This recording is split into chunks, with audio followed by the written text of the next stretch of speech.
Savior, Sigtal Lord, here to provide you with some mellow, some exciting casting for this Game 3. I hope that you're going to stick with us. We have an action-packed Game 3. After Game 1, we saw the rival team going absolutely insane at the late game to pull off a victory. Then Game 2, a stellar performance in the mid lane by Greatbeard of Odin, and Zammy Fun being the consistent player that he has shown over this month to be. Going into Game 3 for the June GCF Championship. Looks like the teams are all set up. Just 1 second with me. I think I have a special friend to help me cast.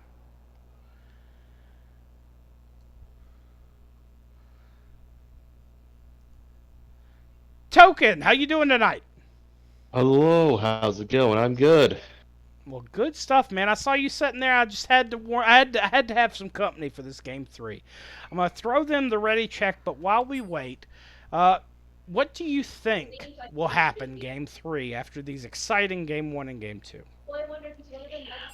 I think I wonder if they go back to like trying to do that skirmishy comp that they were trying to pull off game one.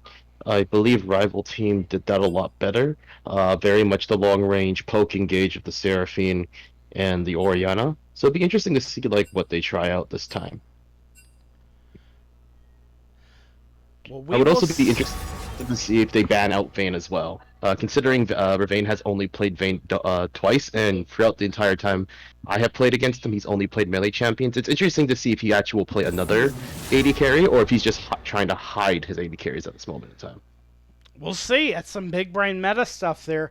Token, we are going to see the Zyra and Olaf coming off regular choices if you watched game 1 or 2. So, folks, again, we don't have a graphic for Game 3 of GCF. That's an oversight on my part. So the graphical shows 0-0, but really it's 1-1. Please, just be advised about that. No, it's just the best of one now. It's always the best of one in game three. It's So it's blind pick. perfect. We're going to It's old LCK rules. It's blind pick. Yeah, blind pick, blind pick. So it'll be interesting to see if they actually change up their bans. All these bans have been picked typically the same. It's been Olaf, Gwen, and I forgot what the third pick was. Up there, there's Seraphine ban as well. So a lot of targeting on Princess Peach as well. I wonder if J-Dog's team will pick ban out Vayne, but they do not. They ban out Akali. So it's basically the same three bans every time in a row. Did he just first pick Vayne? No, they actually misbanned the Hecarim. So Brim the Heretic's actually going to get his chance to play Hecarim. He was known to play this in Split 6, for those who have watched Split 6 as well. So it's interesting that they actually first picked this instead of the Vayne. Yeah, it is pretty exciting. Um, I'm excited to see what Lord of Admirals plays into this, but they are going to protect their secrets, just picking their AD. Looks like it is going to be J-Dog on the Kaisa. He had a stellar performance last week when he played ADC with that.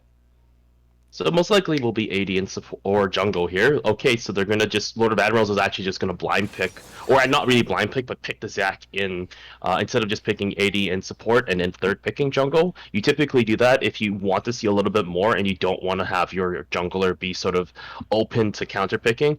Zammy most likely will pick up this Urgot again, seeing how he was very dominant on that last game. He will most likely pick that up, and then I believe Greatbeard of Odin will pick some form of mid support flex as they did from last game as well.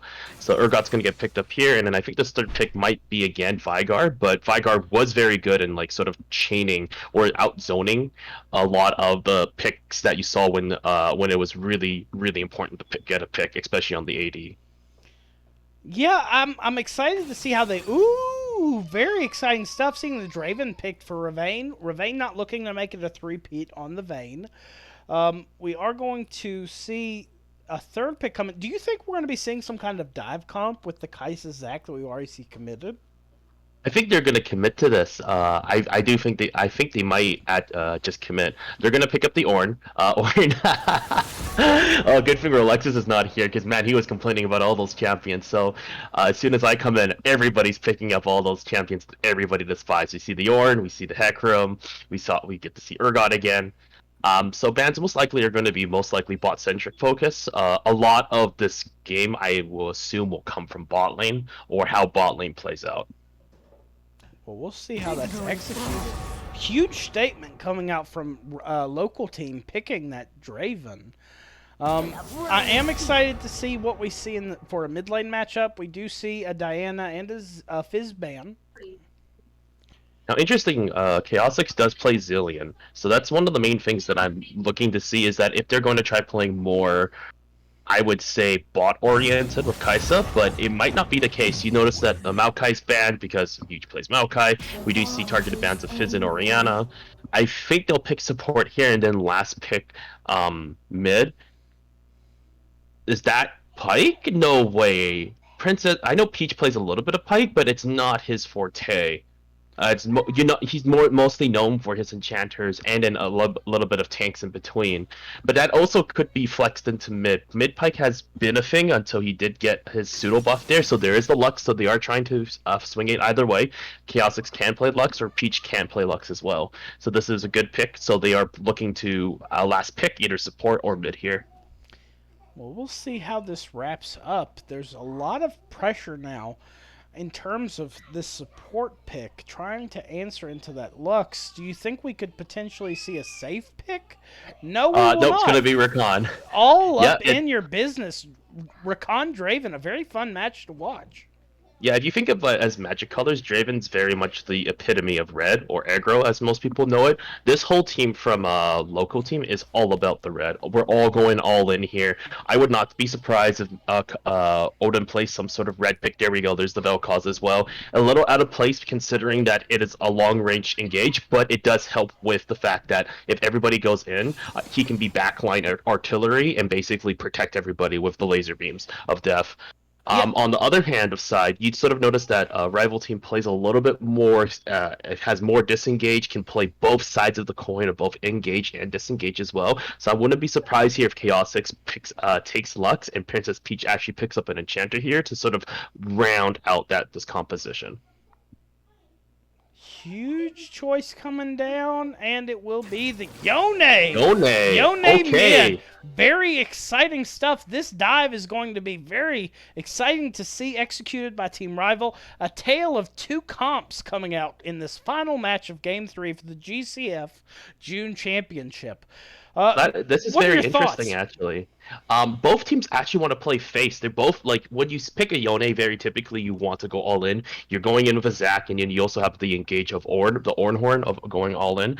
It's a little bit strange that they are picking it, considering local team has a better all in, compared to say rival teams. So I feel like both teams are like we want to just smash face, and hopefully whoever wins the coin flip in the first like I would say 3 fights is probably going to win the game. If they go even in 3 fights, they'll keep like coin flipping these fights until somebody wins. So it will be interesting to see from here, from like how these teams sort of play out. I'm excited to see how we end it. I think it's going to be fun to see this fully executed dive from Team Rival, and the potential that you talked about for this all in, with that onslaught of shadows, following in by the dance from Rakan. It's just going to be such an exciting team fight to watch. So if you were looking at these two comps in terms of execution, at pinnacle execution, which team is walking away with the W token? Like if you take like simplicity, it's obviously going to always be local team. They have essentially point and clicks comparatively to rival team. Rival team sort of has to set up their composition. You have to make sure in order to get value from Luxlaver, everyone has to be in a line, or it has to knock people up in a line, or have some sort of in a funnel. You look at sort of local team, and local team sort of just goes, "Lol, I don't need to care where positioning is, so long as you're there and I can all in you." Hecarim does that really well. Vel'Koz does that really, really well at level 6, like his biggest spike. Draven, obviously, and Rakan is very good supplement of that, and Urgot's Urgot, we all know the chains of death to be grinded into meat. So there is local team, but complexity, I actually think rival team actually wins here. It's mostly because it's got more high ceiling for wombos, better high ceiling for damage like combinations, and much better deletion comparatively to local team. I agree. If rival team can reach into that back line, there's not much that a Vel'Koz or a Draven's gonna do. Where Draven, outside of his ultimate, can't really answer anything to a dive. You're really relying on that front line in a team fight. So I think I'm gonna go with Team Rival in terms of walking away with the W. But this is going to be one heck of a slobber knocker to Yeah. finish out the night. One interesting aspect to also notice too is that if anyone's watched the first two games, both junglers have been very top centric. Both these team comps are very bot centric or mid bot centric. They both of them want first dragon. If it's Infernal, you want Infernal. If it's Windrake, you want Windrake. If it's Mountain, it's okay, but you still want that dragon. So it'd be interesting to see if both junglers start topside and try to roam mid bot very early, or if they're going to do the same thing where they both start bot side. Lord Admiral typically does a 5-6 camp before doing Scuttle. Heretic typically does a 4 camp to try to get to that Scuttle as quickly as possible. I personally disagree. I don't think getting top Scuttle is that important. I feel like getting 5 camps is more important, and then going into a gank after that, trying to see if you go for top, go for mid. So we will see how this interestingly plays out. I'm hoping that they both start topside and move to bot because the dragon control very early on is going to be very important. Could not agree more with you, Token. Again, you have a doctorate in team analysis and a constant asset for us. Thank you for that thoughtful analysis. Now throwing all that important information out of the way, let's break down who's gonna win the skin war. Now, as this loads in, local team on the blue side.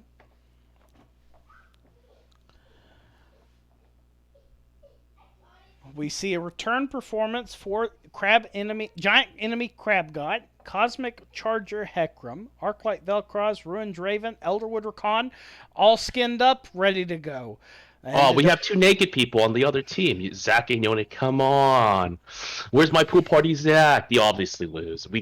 They go with rival team 100%. Yeah, just not. They don't have the energy there.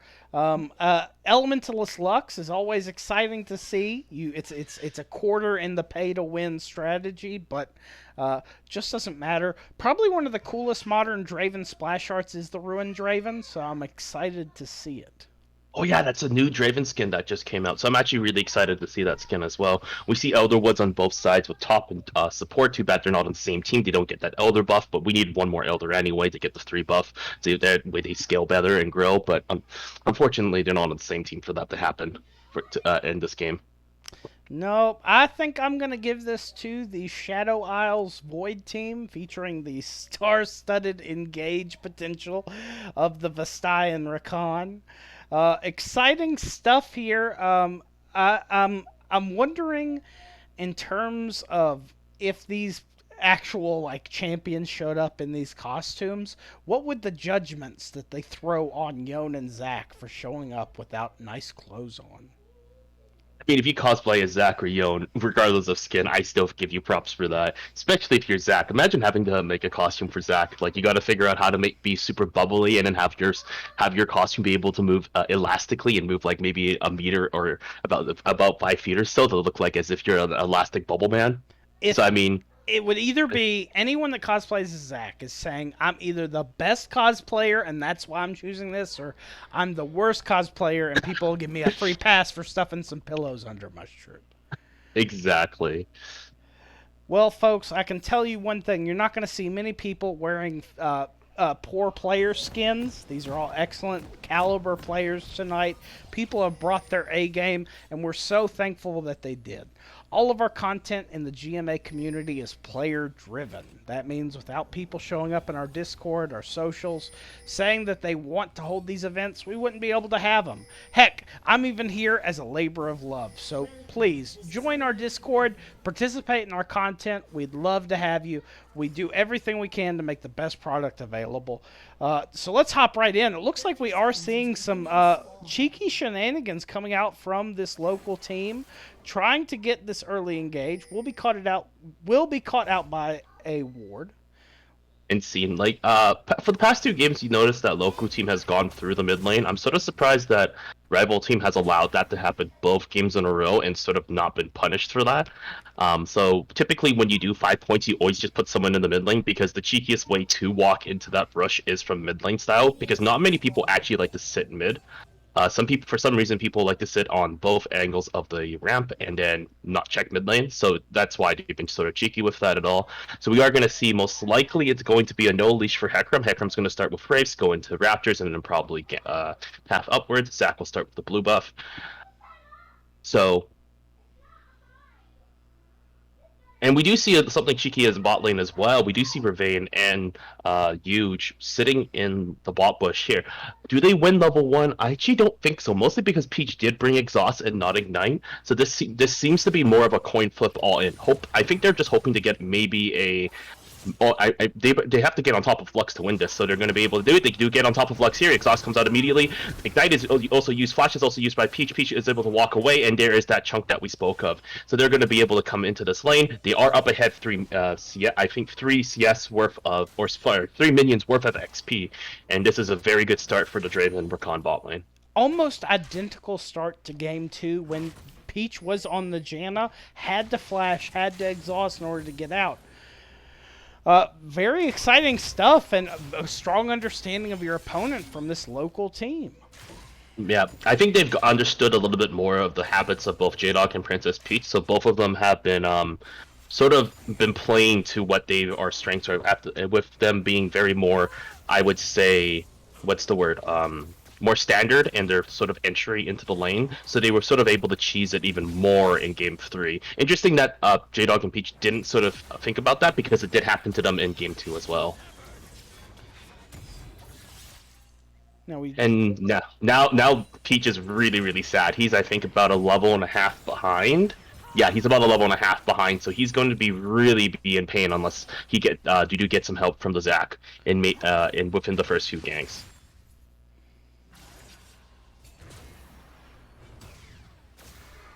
While this includes, we do notice that Zac is moving topside. Zac, the first one to clear 4 camps. While it looks to be, Heretic is clearing 5. He's going to look to gank this Urgot immediately. Oh, the jump times out, so he's not able to jump in. I think he was trying to get the last minute time jump in, so unfortunately the gank does not work, but both junglers are going to start moving over to this top crab here. It will be interesting to see what happens. We do see Ornn moving down, so it looks like it will be Rival's team crab god here. So if I'm Hecarim, I actually just disregard this. You don't really care for this crab. You already know where they are, so just go bot and just take this bottom crab here. You're really trading crab for crab. You're already up a minion or up a camp, because you did notice that he only did 4 camps, and the only real pain is that Sictal Eternal is losing some XP because his lane is being shoved in. Interesting choices. I would have agreed with you. We are going to see this bot lane rotate up to help make sure that you're able to get this Hecarim at least one scuttle. Yeah, something I've been noticing too is that the bot lanes have been a lot more helpful when their jungler doesn't get the top scuttle. I somewhat disagree with this. I somewhat think that when you are playing the bot lane, one thing that a lot of people have not been doing a lot more has been doing something what I like to call cheater recalls, which is where you push the first 3 waves and then you immediately reset to grab another item or so. I think a lot of people don't think about that as economically, because it means that you're about a component up on people, and that could mean a big difference, especially if you're Draven. Having a longsword here in this first battle fight, especially when these fights are going to be a lot more brawly, most likely might be the difference between getting a double kill or getting double killed. Well, you want that pace when you're looking to pick up those adoration stacks, so it will be exciting to see how Ravane plays out this lane. CS lead is still in his favor, but looks like they've stabilized somewhat. Zami, so he's looking to freeze here as best he can. Yeah, he's looking to freeze here as best he can. He did a very good job in freezing. Bot lanes from rival team is going to have a very hard time trying to break this as best they can, not without overextending and getting caught. But it looks like junglers are going to go back, reset, grabbing their items that they need. And now the interesting question here is, now it's 5:30. How long does it take for them to get this Inferno Drake? Inferno Drake being the first dragging up. Again, so we're not going to see Inferno Drake as Soul, so feel sad, dude. We'll see who prioritizes this a lot more. Both teams want this Inferno Drake. It's not like one team can just sort of slide it by. Both teams want this dragon. This dragon is actually important to have early on. Damage again, like you said, very important early on. So we'll see how that's prioritized. Neither jungler in the bot side to really start taking advantage of that though, but that they're going to start rotating that way. We do see Chaosix rotating there, making sure they get that early vision, puts down the pink and walks away. And then Chaos.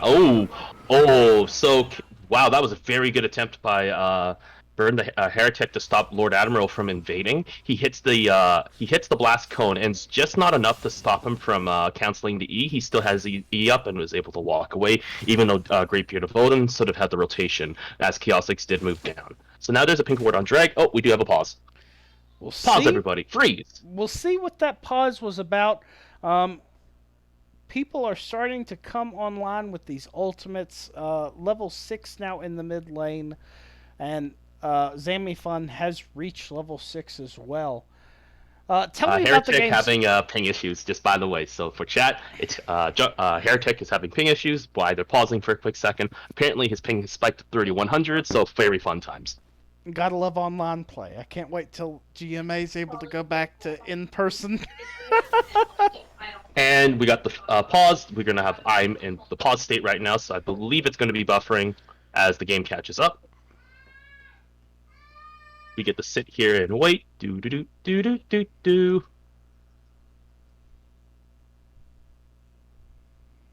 So as we look at a frozen screen, what's been interesting is that both junglers have been very decent with their back timers. None of them has been really sitting on much gold. Oh, there we go. See, it started again. And we do notice that both teams have now noticed that red side, our rival team, has a pink ward in the dragon pit. So they're gonna. I believe that was blue ping that red side has. Rival team has a pink.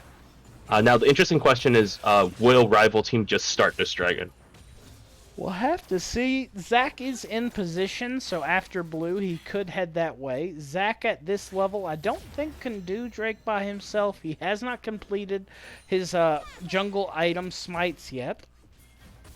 Yep. So there will be pings. It looks to be pings towards the dragon here. They do.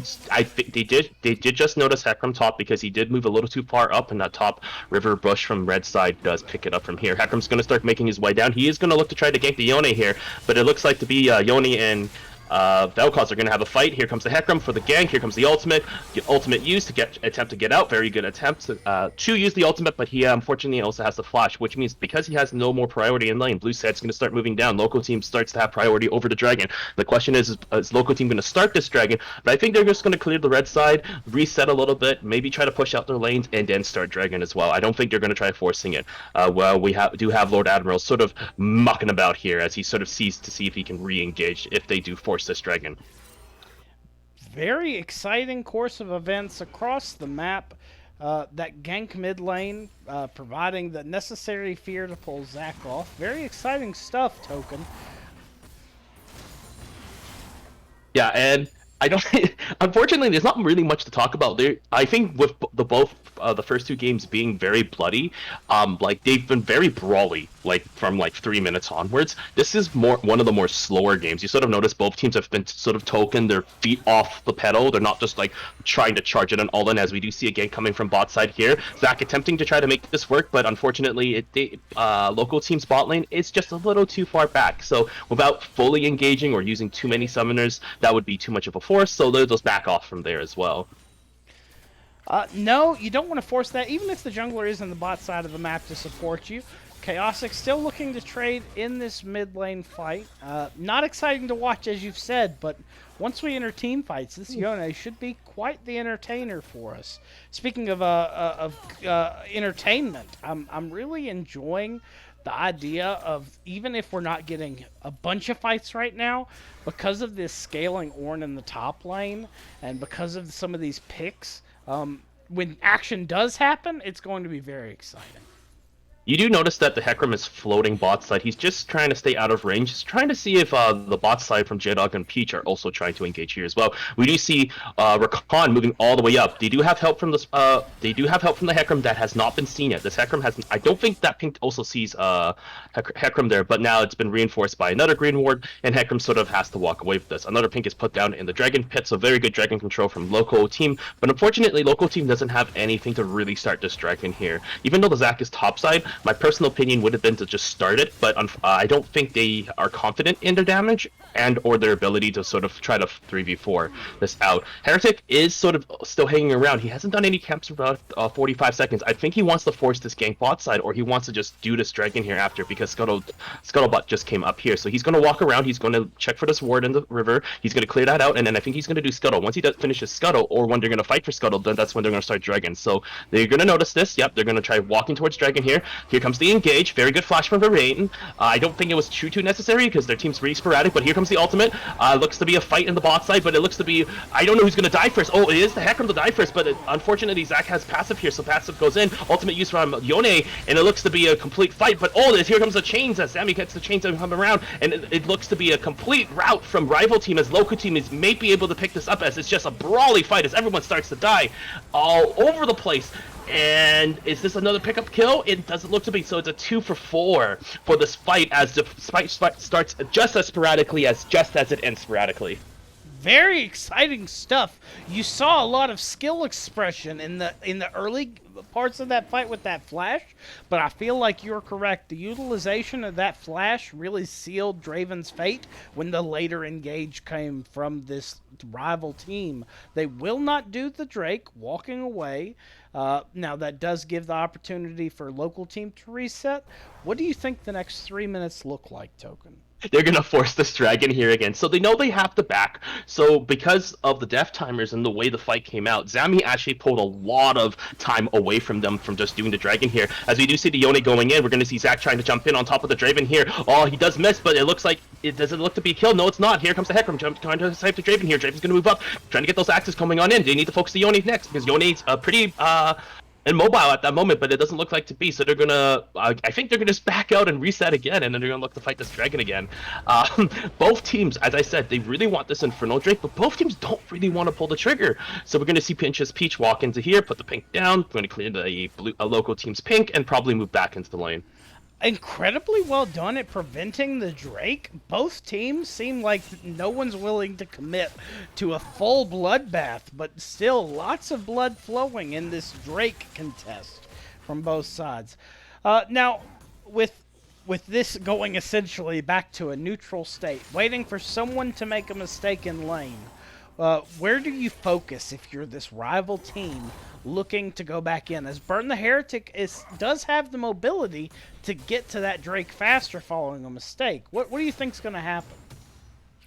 Interesting. J-Dog has 3 kills on this Kai'Sa. I think they actually try to double down on getting the Kai'Sa super fed. If they're able to chunk bot lane or get a chunk in the mid lane, they can just force Dragon here. And that's sort of what happened in the last fight, where they were able to get a pick on one of those 2 lanes and then attempt to go for the Dragon. Unfortunately, Zami did pull out a clutch 2-kill, double kill, which basically stalled the Dragon take, and of course entailed into another fight. It looks like there's going to be a bunch of pings on Herald. I actually disagree with this.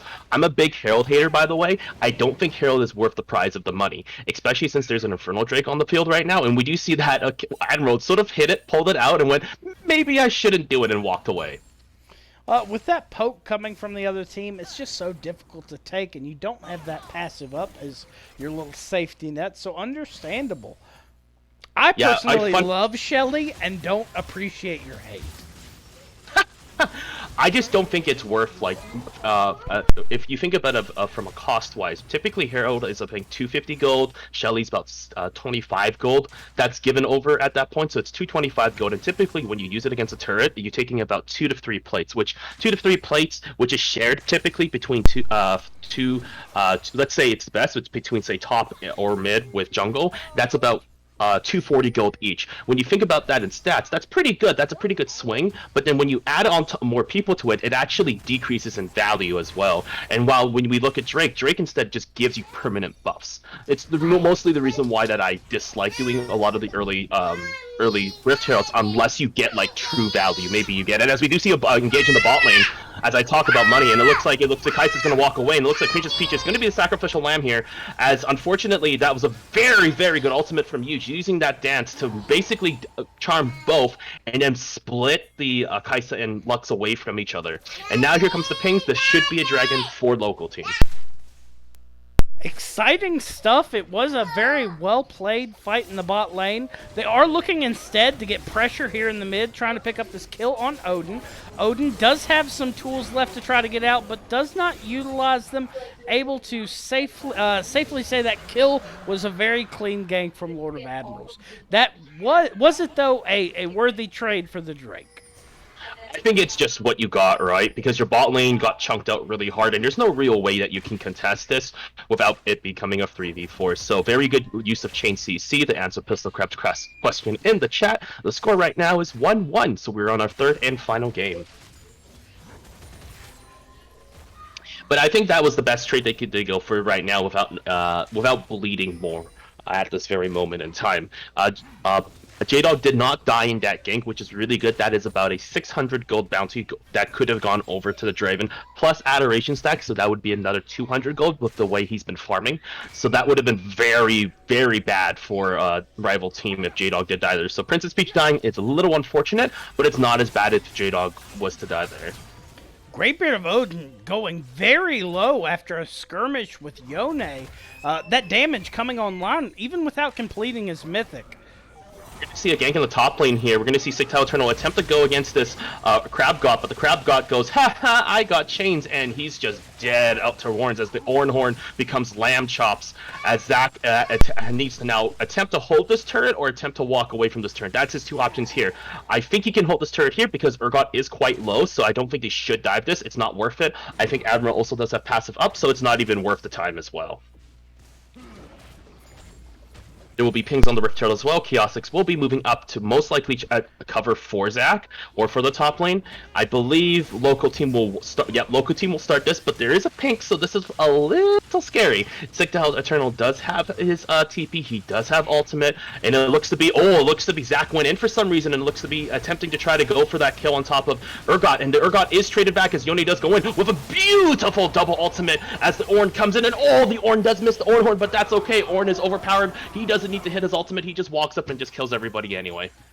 Big kill pickup for the top laner, Sigtal Eternal. His patience paying dividends despite the impatient fight in the top lane. But sometimes you got to take a bad fight to get a big win, and that's what Lord of Admirals did there.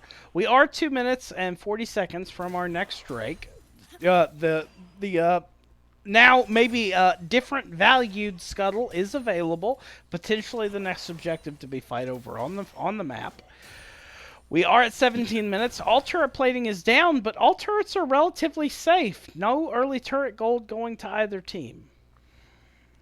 Yeah, no turrets were taken. This was a very passive, like, 15 minutes, excluding the 13-minute, like, 6-kill brawl that we saw, 10-minute brawl. But when you think about, like, pushing power, both teams have been very sort of passive. They haven't wanting to, like, overextend or overpush too much with the with their gameplay, and it's very noticeable as we sort of see them going for these sort of trades and stuff and whatnot.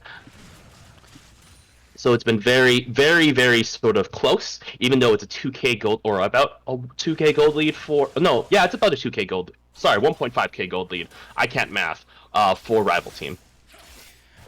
Well, it's still a very close game despite that 1k gold lead, and it's very close as a game 3. Very exciting set for these players tonight. Oh, so we're going to see the Yone attempt to go on top of the Vel'Koz here. The Yone, does go on top, takes a couple hits, and Vel'Koz is able to walk away. We do see a fight in the bot lane too. Zach just went in, but we do have the quickness from our good friend Rakan, but Rakan just gets CC'd and he's just sad. Very good. And here comes re-good again, re-engage. Here comes the bounce house from Zach, but here comes Vel'Koz. Vel'Koz just using the lasers to try to block for his Draven, but unfortunately not able to pick any up of those kills. So very good ultimate from Huge to use the quickness, but unfortunately he just gets caught and just not able to convert anything. Zach re-engaging and also able to pick up Hecarim as well. We're going to see all 4 of these guys come bot lane. They're most likely going to try to shove this in and attempt to dive. Here comes there is the dive right here. Yone goes in, hits the Q with the Lux Q, and then yeah, that Vel'Koz is just dead. Makes you wonder if they're going to stick around to try it again, but Ravane piloting the Draven deftly walks away. Very intelligent play there. So now with a almost 3k gold lead favoring this rival team, looks like first turret could potentially go down in their favor, but with the return of the local team's support, it could potentially change. Lord Admiral's there to continue the aggression.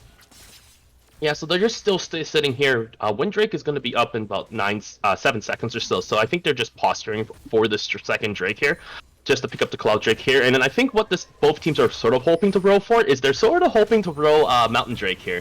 Ocean Drake is technically nice, but Mountain Drake would be very good for for both teams. And I think they were just going to sort of hope for Mountain. Is it going to be Mountain? It is going to be Mountain as the sole point. Both teams would benefit from that Mountain with that amount of damage to be poured in. We are going to see potentially first turret going down in favor of local team if Zammy Fun can successfully finish pushing this tower, taking everything in his kit for Sigtal Eternal to keep this wave off the tower.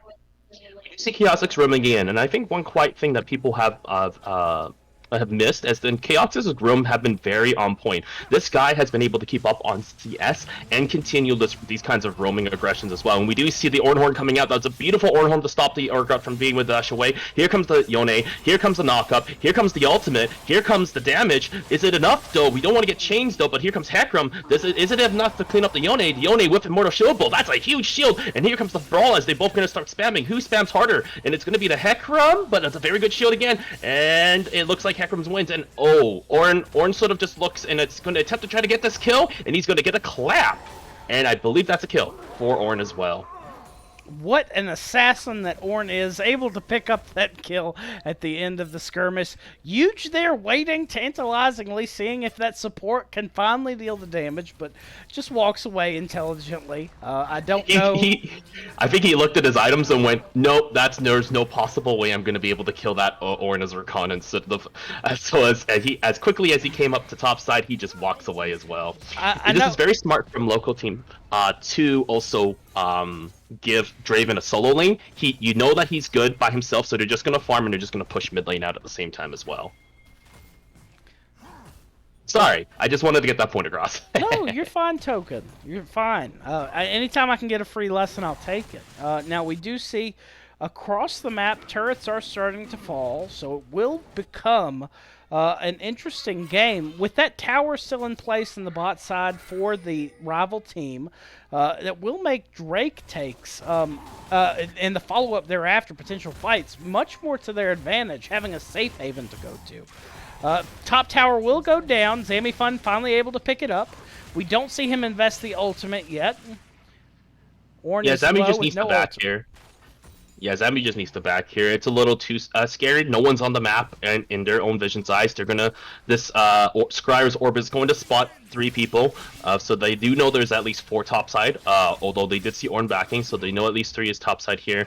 And I think what they should just do now is just farm, freeze lanes, freeze waves, and just sit back and farm. They don't have to do that much. All they know is that this next Dragon take, it will be important, and so they just want to just try getting items for it. There's no need to force anything. There's no real objectives to go take. In this case, they already got the most important tower, which is the mid lane turret, while our local team has sort of solidified their position with their own mid lane turret as well. So there can be no diving shenanigans from rival team that they can sort of extend at this very moment in time.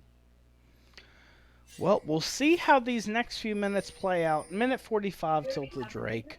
2k gold lead favoring team rival. So in terms of Drake impact, if we're looking at finishing out a game, which is going to have the higher priority for which team? Drake or Baron? Drake 100% of the time. So a lot of people, I think people also overestimate how much Baron Barons do a lot of the times. And I think people also underestimate like how important it is to try to get to that soul point. I think Elder Drake as a objective, even if it's on the board, regardless of which side has a soul point, is very, very important to have early have on the board comparatively to Baron. Baron is a lot easier to deal with. Now, if you look at local teams, they don't have very good wave clear, but if you had local team with Baron, rival team doesn't really care too much. You have a decent wave clear comparatively to rival team or local team in this case. So both teams I think should be prioritizing Dragon way over Baron, and only taking Baron if they know they can push maybe 2 turrets and get an inhibitor out of it. We do see that vision starting to be cleared around the Drake. 30 seconds till this objective. Both teams are showing it's a priority. TP is available for both top laners. This is about to be a very important fight for the course of this game, potentially sealing the success of either team. Go ahead. Oh no, why is Vel'Koz walking that way? So while they were just going for wards, Vel'Koz walks a really weird route. He starts from the mid lane bush and then moves up. But I think that's a bait because somehow his local team is winning this? Somehow, but no, it looks like here we go. We got 6 Eternals. He's gonna TP on in. He's gonna try helping his team out here, and unfortunately, Greatbeard of Odin sort of baited his team by walking in the wrong direction. Instead of walking the safe route, which is going through the ramp and then going around the rock, he went through river and just got caught by Admiral, got caught by Chaosix, got caught by Peach, and this is just going to be a free Drake and also 4 kills going over to rival team here. I think that was just a positioning mistake that allowed Team Rival to walk away with pretty much everything and the kitchen sink token. So Greatbeard of Odin walked up. You asked why did he do that? What if you're in his position? Was that a forced error or an unforced error? That was unforced because you knew that there was at least 2 or 3 in the pit. You notice how they were positioning Hecarim in the top red bush, Rakan sort of sitting next to the blast cone. You could gather there's at least 2 to 3 people sitting in that river at that time. At no point does Vel'Koz ever walk through that river. You don't have position. Your Urgot is not in that lane just of yet. Rakan is being poked out by Lux at this moment, and your Draven is just farming. So at that very moment in time, you want to walk the long way around and let rival team started. You're a Vel'Koz. You don't have to be in the pit. You just hit your laser beams and you kill Dragon pretty fast. So at that moment in time, it's just sort of just baits their entire team to go in. Very good job in like converting a kill here and there over, but now they're just on the back foot from now on. And we're starting to see these upgraded items begin to come across. Blood Ward picked up on Chaosix. Very solid upgrade by Sigtal Eternal. With Chaosix being 7, 2, and 8, what could we potentially see from here? We do see Zamifun capturing that. Sorry, folks, been a long 3 games. Picking up that jungle camp there. We are going to see them picking up the Gromp. Thank you. I always forget my little froggy friend's name. They are setting up the vision on these barons. That's right, Pistol Crab. Gromp. I'm gonna get that tattooed. He got it. He got it at the end. He got it at the end. So interesting enough, if you're a local team, you have to aim for some sort of pick. You can't fight 5v5s anymore, and you just have to hope that someone overextends. You quickly get that pick, use the Urgot ultimate to secure the kill, and then just go for towers and just keep economy up while just freezing waves.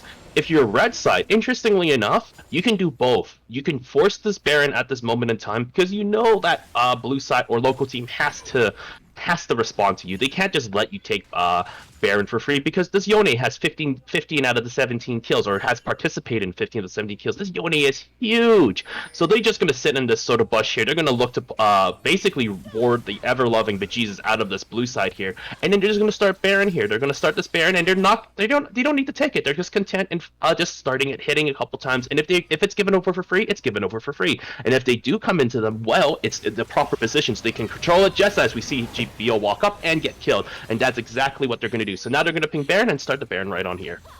Very smart play there. Peach landing critical CC to ensure the success of the carries. J-Dog picking up that clean kill. Looks like they're actually resetting. Deciding that Baron's a secondary choice. Let's spend that money we just earned. That's interesting because it's a 4v5 and they lost, and local team lost its actual largest artillery burst, which from the Vel'Koz. So interesting that they did went back there. I think that's an actual mistake. That was essentially a free Baron. There's no way blue team ever or local team ever starts it. And we do see that Zach is gonna hop on in. He's going to start this. Baron? Yes, they are going to start this Baron. They do notice that there's the Hecarim is bot side. Don't know why Hecarim is bot. There's no reason to really ward this out. And yeah, this Dragon or Baron's going to be looking to take him for free. There was a blue trinket on here as well, so the blue trinket did notice that rival team was starting this, but I don't think there's going to be any contest at all. Now, one thing to point out is that if you are a local team, you should have 4 blue trinkets. I don't understand why people don't pick up blue trinkets. It's such a good item. Pick up the blue trinkets. I swear to you, you will not die if you have blue trinkets on your team. I don't disagree with you, but I will say it has a higher level of execution, and if you aren't comfortable with understanding map positioning, the forward vision on objectives sometimes just isn't worth the trade. That's my opinion on it. You really have to have an understanding. Well, we do see engage. Ravane stepping way too far forward. This is all a miscommunication with positioning and stuff. Urgot just misses the ultimate, and unfortunately, he's not able to pick up the kill or snipe either the Kaisa or the Lux here as well, and they're just able to walk out. Ravane stepping too far forward, trying to start something, and ended up just dying for his life. We do see bot lane as well. Yone just soloing the Hecarim, but hey, this Yone's 8-2 and 8. He is massive. He is on a streak. He is online, and he is going to beat any pony to death. Don't call PETA. Well, I think PETA in this sense would be players ending time arriving, if I had to go with an acronym for PETA. This game's about over, despite the Drake count. I don't know if we've had many games come back from a 7K differential in a GCF, but here we are going to third Drake. Rival team looking to take this objective, not being competed for at all. Lord of Admirals, last to show up to that area. Looks like they will pick it up. Baron empowered recalls canceled. Looks like they're just going to push mid, look for the W. Let's see how this plays out. Could it be time for the local team to come up clutch? Is it time for Draven to put on that show we all expect? Vel'Koz to finally use that big eye to some success. Lots of pressure on these players. Let's see how it plays out. So it looks to be rival team's going to be pushing out this mid lane. I think they're just going to brute force this. They're just going to walk up as 5, attempt to protect this dragon protect this cannon as best they can. Unfortunately, they're unable to. I think there's a little split on how they want to engage this. They're like, they want to take bottom jungle. I think they want to push mid and bot at the same time. There's no real reason to at this point. They could literally just hard shove mid. They're so far ahead with 7K gold lead as well. We do see the Hecarim going in. The Hecarim by himself though, so there's really no help from anybody at all. And we do see just misplaced ultimates going everywhere. Vel'Koz not hitting, only hitting 2 at one point. He's not ever hitting the team, but we do see the, oh my goodness, that is a huge Crab God getting a clutch kill on top of Chaosix, using the Fear Den to kill Pinch's Peach after that. And I think that stalls the game out a little bit, but I don't think it's enough to stall. Yeah, it looks like to be the Ornn and the Kai'Sa are going to start pushing up topside. They could have just moved bot and probably taken bot turret, bot inhibitor, and called it a night here, but I think they want to be super greedy and try going for two inhibitors, or 2 inhibitor turrets and 2 inhibitors as well. And it looks to be that you're going to crack open mid inhibitor first. We'll see how this ends out. Very exciting stuff. We are seeing, we saw that 4 for 2 essentially. Inhibitors are starting to fall. Turret coming down in the bot lane. Middle inhibitor and turret are down. J-Dog putting the business to this bot lane inhibitor. The wave is there to allow them to play catch-up. All 5 people are up in 10 seconds for the local team. Zammy Fun, after a phenomenal re-engage, picking up a clutch kill. Clutch set of kills in that team fight, letting his team have the opportunity to continue playing. We do have a 2-minute and 50-second timer until Drake. Baron is up in 2 minutes and 16 seconds. That was quite a profitable Baron power play from the rival team, as they were able to and are continuing to play to their strong advantage. Red being the next priority target on the map. It looked like somebody really wanted it, but the Yone was the one that got it. I think Kaisa really wanted that.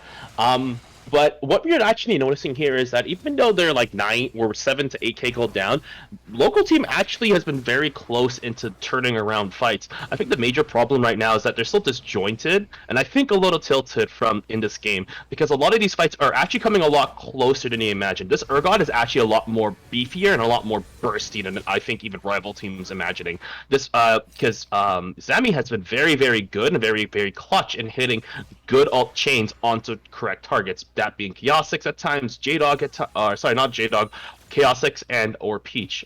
When they have like be able to change the 2 for 4 as well. I think they need to like slow it down. The Hecarim doesn't have to start all these fights, and I think one thing you're noticing is Heretic's becoming a little bit more frantic. He's just pulling the trigger whenever he sees an engage, without really considering like the long term with long term fights as well. That last fight, you also got to see the Vel'Koz not really get true value with his ultimates, not able to truly combo everybody, so he's able to get 2 ticks of true damage. So all these fights have been or against the tide a lot of the times. Well, it's going to be an uphill fight for this local team, but I certainly think I agree with you that they are able to climb back up. Um, the Zami has 4 additional legs to carry this team, so let's see if he's able to do it. Now we are seeing this wave cleared very quickly. Go ahead.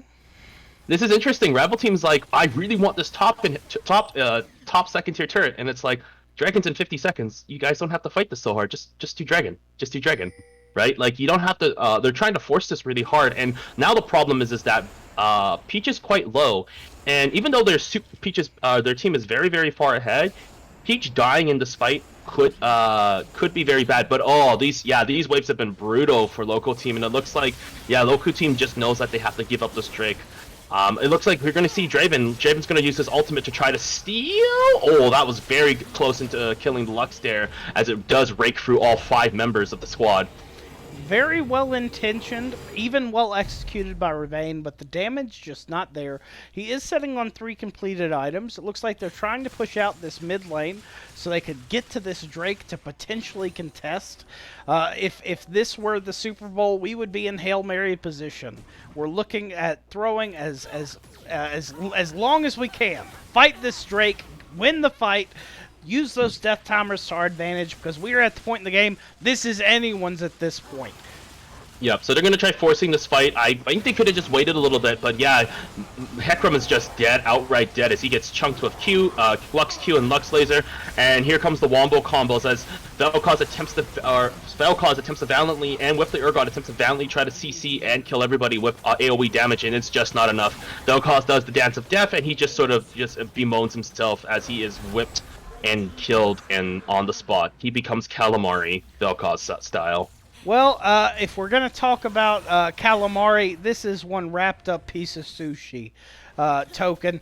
With 20 seconds on the earliest death timer, we're seeing these first Nexus Tower already fallen.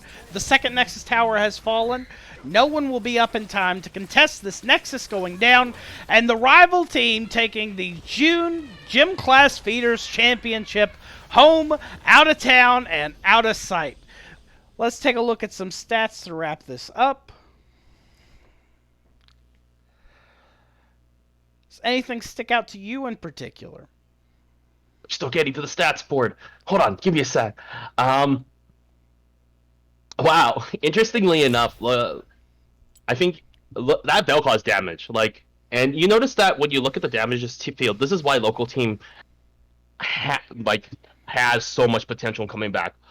Both Vel'Koz and Urgot literally carrying the damage. Both of them could have literally carried this game if the game was a little bit more slowed down. If they didn't engage on a couple of those fights, or get caught, or forced, or get accidentally forced upon because of bad lane movement. So this game, even though it says it's 22-9, I think it's not indicative of how close this game could have been if few of those fights went in the way of local team. Yeah, exciting stuff, and looking at it now, the last graph I'm looking at is Vision, then we'll look at income. Vision, very close on the supports, very close, oddly, across the map, so very well done there. Let's look at gold earned, and yeah, it's where you expect it to be. I think Gold Income, again, could have been a huge turnaround. I don't think the Draven was able to really pop off with those Adoration stacks. Yeah, So, unfortunately, the Draven was just not able to get anything going. That bot lane played it basically correctly after that Kai'Sa got the 3 kills. They just basically stated once they got ganked once by that very beautiful ultimate into the Hecarim gank as well. But Lux and Kai'Sa sort of went, well, we're still ahead. We don't have to fight them at all. So they just basically sort of they basically just turned it into a farm lane, and that Draven, who really wanted those first early kills, who really needed to get like maybe 2, maybe 3 kills going, or even a single kill with a shutdown, really needed just to wanted those kills early on, just couldn't get anything done, and you sort of noticed with his damage and output, and also how much gold he was able to get out as well. He was sort of just shut down from there on in. well, let's go ahead. I'm going to bring Chaosix in with us, and we are going to do a brief interview to wrap up this championship. Let me get him in here. Chaosix, congratulations on being the June GCF champion. How's it feel? And tell me about your feelings after those very exciting 3 games. Oh, it feels pretty good. I'm a little remiss to give up my King Potato title, but I don't know, man. It was worth it. I think it was worth it. I have to heavily agree. You can't say you're much of a potato with such a stellar performance on first Oriana, a very strong performance with some very incredible solo kills on Silas, then wrapping up with one of the best Yone performances I think I've seen from the casting desk. This is really a hallmark night for you. Tell me, when you're looking at the team that you're playing with, what are your thoughts about the execution that the rest of your team delivered tonight? They were really good at moving around the map. Felt like they were matching us like step for step. We weren't getting much for free, so it was kind of hard. We kind of had to plan our team fights.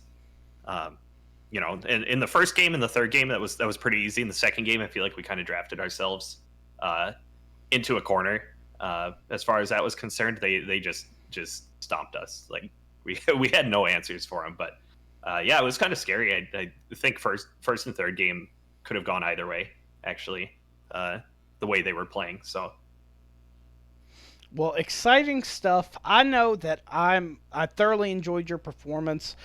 Thank you for playing throughout the month of June, and here soon you'll be able to look at the top of the GMA Discord, see you and your team being celebrated in the GCF Hall of Fame. So, thank you for a stellar performance. Anything from you, Token, for our champion tonight? How did it feel to go 8-2-2 and 8-2-8 instead of 0-0-8-0? I didn't hit my power spike, but that's okay. It felt pretty good. Yeah, I was waiting for the 0-10 power spike, but for some reason you were getting you went 10-3 and 11 instead. So I feel like I'm a little remiss here. I feel like we have to change those numbers around a little bit. If bot lane didn't carry me so hard, that might have been what happened. So that must have been the case. I understand. yeah, that was it. Well, good stuff.